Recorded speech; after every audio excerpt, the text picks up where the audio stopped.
Guys, welcome to another lecture video, whatever you guys are calling these. I know there has been a bit of a longer gap than usual, but I was really occupied with certain medical emergencies, so that's why I was unable to make a video, record a lecture, whatever you would want to say. Though during that time, I did read the whole of Namesake twice again, so that part. Um, but there's a reason why I can reread this book and have a different answer to what impact does the namesake make on the reader, discussed with reference to themes and language. Um, and one of the themes, which is the theme of time, is uh, is really beautifully folded into the narrative, which I will talk about once we're, I think, done reading. We'll have like I think 3-4 lectures on how the theme of time has been presented in the namesake. But yeah, and for others who've been keeping track of my Instagram, I already I keep trying to redirect people to YouTube from there, but yeah, I also like I share a lot of personal stuff and stuff like that, what I feel comfortable sharing, so you guys can uh, also probably be updated because of that. But yeah, I think that's about it. I don't know why did I do a build up in today's video, but okay, so we're going to continue reading and continue from where we had left. Um, then what about naming him after another person, someone you greatly admire? Mr. Wilcox says, his eyebrows raised hopefully. He sighs. Think about it. I'll be back in a few hours, he tells them, exciting the room. The door shuts, which is when a slight quiver of recognition, as if he had known it all along, the perfect pet name for his son occurs to Ashok. He remembers the page crumpled tightly in his fingers, the sudden shock of the lantern's glare in his eyes, but for now, the first time, he thinks of that moment not with terror but with gratitude. Hello, Gogol, he whispers, leaning over his son's haughty face, his slightly bundled body. Gogol, he repeats, satisfied. The baby turns his head with an expression of extreme consternation and yawns. Ashima approves, aware that the name stands not only for her son's life but her husband's. She knows the story of the accident, a story she first heard with polite newlywed sympathy, but the thought of which now, especially, makes her blood go cold. Um, I think that's about it for this video, because the fact that it occurred to Gogol that it occurred to Ashok that he needs to name his son Gogol, and the fact that it is the first time that he doesn't think of it as a night of terror, but in fact he thinks of it as a miracle, changes a lot in the story. There's there is additional conjecture that I would like to present, that that though, because I also do other courses on this channel. One of them is Freud's interpretation of dreams, and then another one is I mean, it's about understanding that as an instrument, and then another course is about critical approaches to literature. So I would say value the pros and cons of every scene, of course.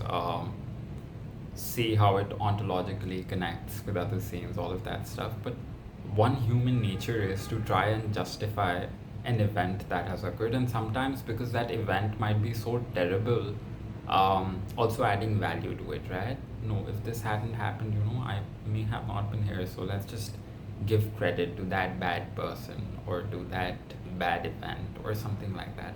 But the reality is that if that event had not occurred, you may have been at a way greater place. Um, so here you also see Ashok fold in that way, right? No, it was still a night of terror.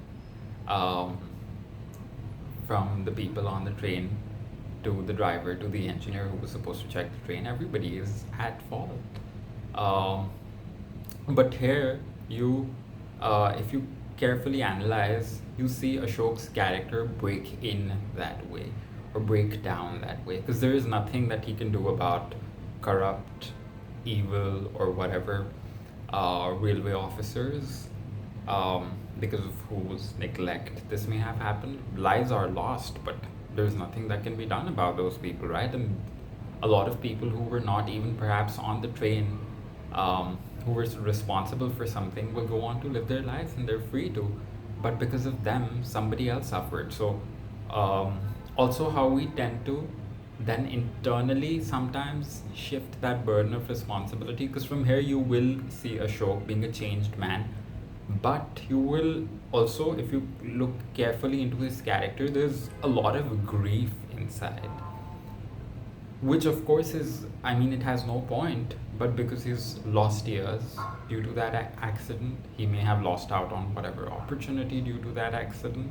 His life changed, sure, but his life may either way have changed. He may have gone to teach at MIT earlier in life, maybe. He didn't have to be stuck like that. But because now, there is this entire grief, and to be able to live with that for the rest of his life, he was already searching perhaps internally for a moment when he can transform that experience mentally to live life a certain way. You see that happening, and then you see that he feels the need to even share the story with Google, right? To justify that, this is why I named you Google. Because he does have a bit of that probably internally. Firstly, of course, as for people who may have read the novel, and I'm expecting everybody to have read the novel, they may already know that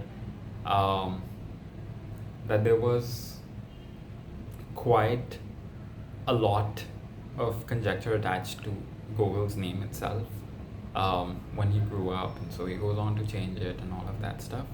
And beyond that, the fact that this is the first time it occurs to him that maybe that event was not so bad and that was positive, is him now trying to just psychologically make peace with the fact that something like that happened, right? Because usually when in our life something like this happens, we remain really angry and all of that stuff, and it's okay about that.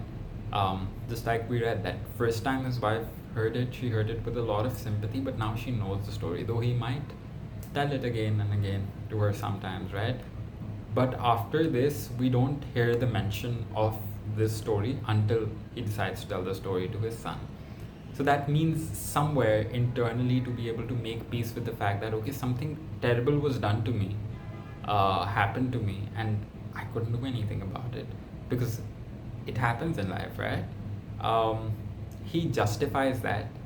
And now from here, because he tries to attach one positive memory to such a negative experience, you will see how his character development will also change, because you will see more of Ashok, but that Ashok has internally been so grieved that it plays out in the character that goes on to develop. And there are lots of layers that are connected to this scene, which we will go on to discuss.